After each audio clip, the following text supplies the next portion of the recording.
idea that life inspires art, and nowhere's that more apparent than here at the Faces from the Block art exhibit at the Bronx Art Space.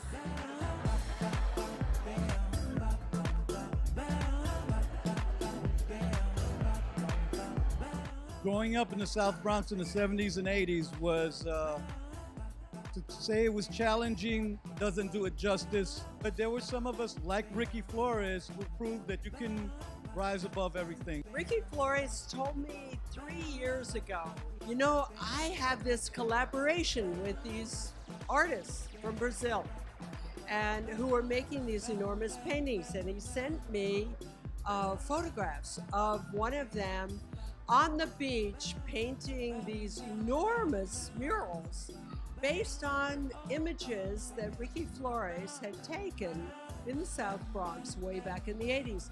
I'm very fascinated by Ricky Flores' photos, and I try to incorporate my own style that I've developed for my whole career to that Bronx vibe, that hip-hop vibe on the 80s.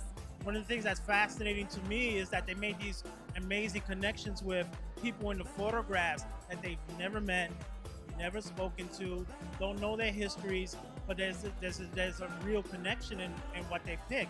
And I love the way that, especially the female artist, has really empowered the female characters and subjects in her paintings. I think it's fantastic. I really, really like it. I do see a parallel between the Bronx in the 80s and in Brazil. So what I see in the paintings is like the bright colors that kind of brings that whole new perspective of rejuvenation.